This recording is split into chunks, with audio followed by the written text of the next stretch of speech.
Brendan, how are you doing, sir? Hey, good morning. How's it going? Not bad, bit busy. Prepping myself for a trip to North America for almost 3 weeks.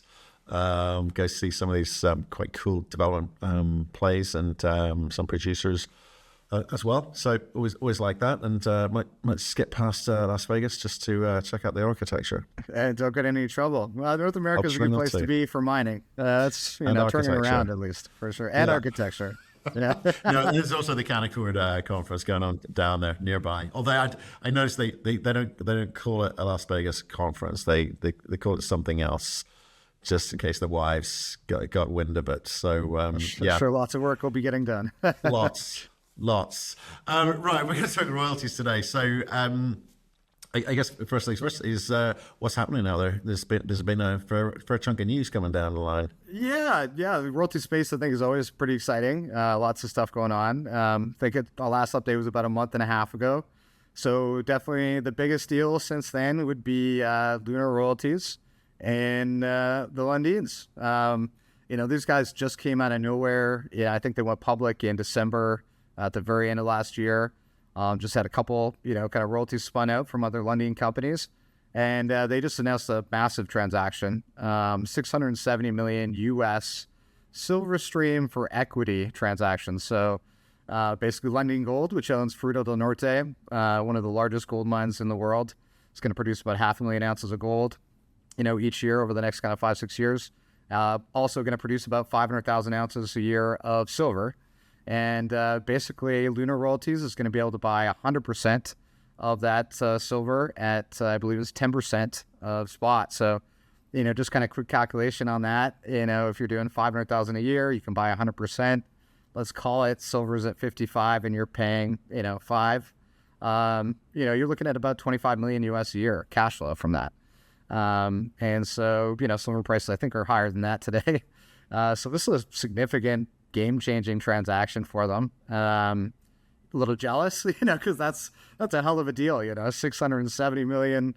Didn't have to raise any money. Basically it's going to be all equity. So Lundin Gold shareholders are now going to be, shareholders of Lunar Royalties, and tap off to him.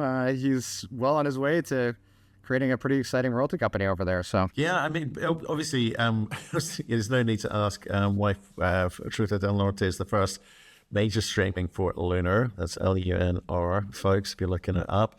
But it's obviously a related party transaction. I mean, do shareholders can we get comfortable with the fact that they're not being overpaying? Do you think they paid a good price, or how do you view I it? think it's to get that kind of an asset, it's pretty unheard of, especially for a small royalty company. So did they potentially overpay? It's hard to tell. There's very few comps for that kind of a deal out there, and especially when you're looking at silver production, which is something that we've kind of been diving into a little bit more. There's very few opportunities to get that kind of silver, exposure, especially on an asset this big. You're talking about one of the top assets in the world. So overpay, tough to say, but I think it's a good deal for them. I mean, they'll basically be able to build off of that one royalty, for many years to come. I mean, that's how Franco-Nevada got started. A royalty just like that just gave them that initial cash flow to get going. But like, I think it's quite interesting now for folks like kind of looking at Lunar before it kind of gets over. Like, if it was an overcrowded portfolio, what happens typically is that people start to sort of generalize around trying the valuation of companies. Here, you're looking at one deal. So in terms of trying to understand things like the implied return or IRR for Lunar on spot price versus long-term silver price assumptions, it's going to be a bit easier. And I guess the deal trying to work out the value of the stream to kind of reserve growth or mine life extension, etc.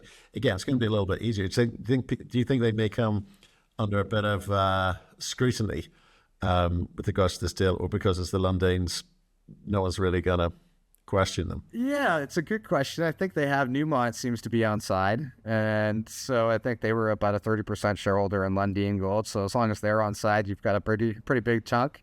And I think the Lundins are a family that traditionally have been able to accomplish stuff that most other groups haven't been able to, whether that's going into a jurisdiction like Ecuador, which they've done here.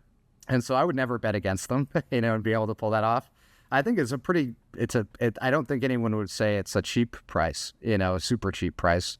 If you're looking at maybe 25, 50 million US a year, even, you're still paying, 12 years cash flow there, right? So, and I know there's some step downs after they get to a certain number of ounces. So, I think I don't think it'll be, something that'll come in too much fire. And there's all too many groups that can take a deal down like that, right? And as a good segue, you kind of look at what was one of the other royalty deals done, I-80 Gold, Franco-Nevada, 250 million US financing. The number of groups that can write a check like that and a cash check is so small. And so, that's what makes this deal, even more special, the fact they were able to do it without raising any equity. Because, again, raising 670 million US, cash would have been tough. Yeah, there's a lot going on. I always find it kind of interesting in a market like this, where kind of cash is available, cash is cheap, etc. That folks are kind of still turning to royalty companies. As far as I'm concerned, in the past have said, obviously, we need to be able. There's certain times of the cycle where we're going to be more competitive. The cash is going to be available, and it's better for us. I didn't kind of feel this type of market would be the right time. But people are still deferring to that. Why? What's the attraction? Are you talking about for the silver space and gold space, or for our space? You've moved on to you've moved on to gold, right? You moved from Franco-Nevada. Franco-Nevada. You got royalty markets willing to kind of finance large scale mine builds again, which is interesting. And obviously, I-80 need to kind of work out the kind of financing stack of that full capitalization in place, not just kind of growth capital. So obviously Franco-Nevada believes that the Nevada asset base is materially undervalued in some way. Must do. Yeah. Well, it's pretty tough. I think in terms of just say access to capital though, right? Even a check size like that, even on the gold side, right? There's very few groups out there that could do it.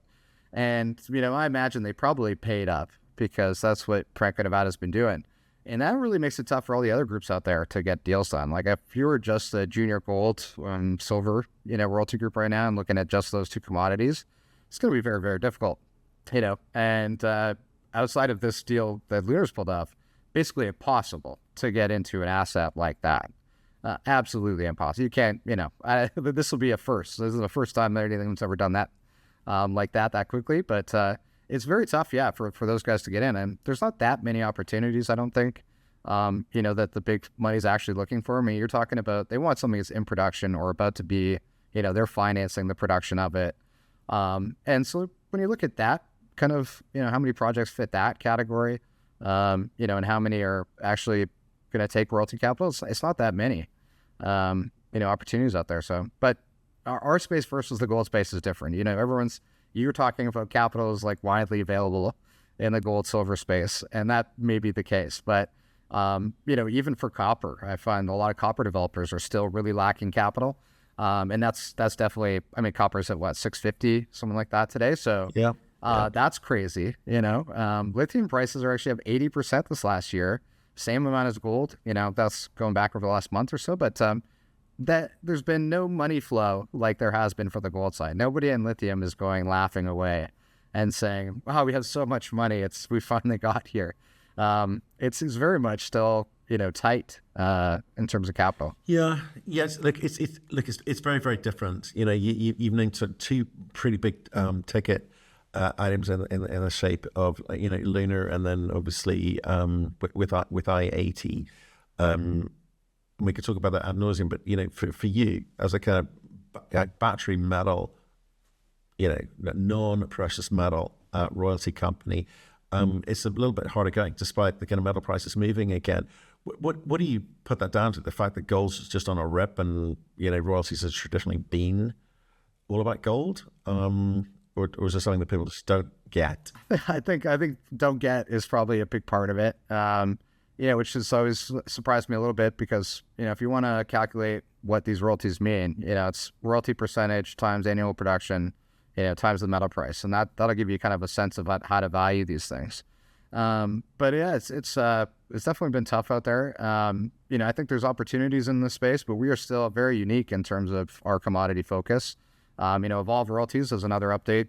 They just closed on or closing on a tin royalty, and it's the UIS tin mine in Namibia. It's a US $32.5 million transaction. Orion's selling it to them, becoming a shareholder as part of that deal. But that's one of the only other groups out there really focused on our metals. And that's really one of the few transactions in the royalty space that's happened, in any of our commodities over the last kind of 9 months. So it's definitely still a very, not crowded space, let's say. I think capital just has flown to gold. I think there's a lot of funds out there. Look at Tether that we're already kind of, hard asset. Gold is kind of a natural fit. I think these commodities like manganese, people don't really understand. Graphite, people don't really understand. Even lithium, which has gotten some attention, but vanadium, so, and even within our own sector, zinc has always been something that nobody's understood, and that's been a very core commodity for a very long time. So, but I'm waiting for that transition to happen where people realize these are hard assets too, and a lot of the same reasons why gold is a good store of value is for these too. But when you look at demand and looking forward, I just say like AI, something that we weren't even talking about 5 years ago. Now we look at it and it's going to basically boost copper demand by 50% over the next 2 decades. So it's like a demand we weren't even talking about 5 years ago, an entirely new wave going to hit one of our biggest metals by 50%. And so that's really I think the demand side is going to be something that does pick up for us, and we should see that kind of transition. But yeah, to date, very few, royalty players, very few royalty deals, still in the clean energy sector. But there's a job to be done, I think, here, right? If you talk about the precious metal royalty companies, people are buying into the fact that, that the mines typically have, long mine lives. There's kind of, because there's a slightly more stable pricing environment, you got more predictable margins. It's well understood technology, so it's kind of low technical risk components. And when you talk about battery metals, it has been a case of volatile pricing because these are sort of kind of got these immature supply chains. You've got, when it comes to batteries, when you talk about batteries, it had its moment in the sun, but you've got changing battery chemistries as well. People are worried about that, and potentially, complex, capex structures are required as well. So I think this, to me, the job is to say, look, the markets are maturing, supply chains are maturing, the technology is better understood, and then we've kind of got a more stable environment in which to kind of feed into that supply chain and industrial complex. Do you think there's something in that? Yeah, I do. And look, in my first 10 years in mining, there was the same group of people in mining, right? We didn't add anybody new to the space. So I celebrate the fact that we are adding new people to the space. And I think, even 2 years ago, none of my friends was ever talking about mining. There was never any mining mention on the news. And, now critical metals and security of metals. You look at the U.S. government funding and what's coming in that way. But all of the money flowing into the gold space, new investors, new types of investors, new retail investors, new funds, that's all fantastic for mining. And so I do think that will, ultimately come down, to clean energy as well. And like you said, it's a growing market. We were early. We're the first. We're still really one of the only groups out there. And so always going to be a bit of a learning curve, but these technologies are coming along. These projects are finally moving ahead. There was some big blusters early on some of those. I remember Nemaska Lithium, 500 million capex, boom. Oh, now it's $1 billion. And that's still been in receivership. And you've had Orion plug some money into it. Pallinghurst, which was one of the only private equity groups for clean energy metals, put a bunch of money into it. And it's still kind of sitting there. So, yeah, you've had some really big losses of capital. I think Horizonte Nickel is another great example. This one that Orion was really trying to finance forward. And again, they had kind of double their capex. So, yeah, you've had a lot of kind of issues on some of these bigger projects, but longer term, I think, like I said, these are, becoming better understood, technologies there, and new investors are entering the mining space generally. So, eventually we'll get them over to clean energy too. Right. Okay. Yeah. Okay. Well, I do kind of hope so, because for me, it kind of feels like, because, well, apart from copper, the rest of the kind of battery metals space is so small. Each of those metals in their own right is quite small. market, you wonder if sometimes they just aren't being manipulated in some way, and you kind of get that erratic pricing behavior, which is, as a royalty, it's kind of hard to underwrite sometimes. But it feels like do you kind of feel that it is kind of maturing? Do you think that there is less? Well, we will see less erratic swings in pricing. Absolutely. I mean, I think you're not going to see any big price drops necessarily. And, I think definitely lithium, when it first went, it's like, oh, shoot, we didn't have any lithium around, and it takes a while to get it into production. Lithium prices shot up like 18, 19 times. And so I expect we're going to see kind of smaller shocks like that as we move forward across each of these metals. But to the upside, I don't see any, cataclysmic drops on pricing from where we are moving forward. So like a lot of these markets, when the pricing was going up and down like that, like they basically didn't exist, And so now they are getting more established. Pricing is something that's come a huge way. 5 years ago, trying to find pricing on some of these commodities was next to impossible, and now there's a lot of different websites and groups out there focused on, creating that kind of transparent pricing. So yeah, definitely it's come a long way. I think you got to at least be able to figure out the price of a commodity for it to become a commodity. So I think that's a great first step, probably. And let's talk about you. Obviously, like I say, companies are early adopter, as it were, in the space, and a lot of M&A sort of generally, etc. Do you think there are opportunities for you? Do you think the money is around for you to kind of build on this base that you've got? And do the companies actually want, royalties? Yeah, well, here's the thing. So our portfolio, despite our current valuation, would actually have an impact on, companies even up to like 3 billion in size. Where our portfolio over the next 5 years could boost their NAV and their cash flows by, 12, 15%. And you're talking about right now we're under 20 million, valuation. That'd be a company that's, 300 whatever times bigger than us. And so our portfolio has that impactful potential. So M&A is definitely something I think groups are interested. Unfortunately for us, we are the most undervalued royalty company in the world right now. So traditionally not a great time to be looking at M&A, although there might be one or two kind of unique situations out there where we could actually transact even at our share price and it might make sense, but pretty tough to find. And on the funding side, yeah, there's groups out there, but, it's not an infinite number of groups. There's maybe 50 groups out there in the world that have the kind of money to be a financial partner, like a Lithium Royalty Corp had with Waratah, to kind of get them to that next level, where they can kind of grow, add a couple more pieces and sell for, 500 million.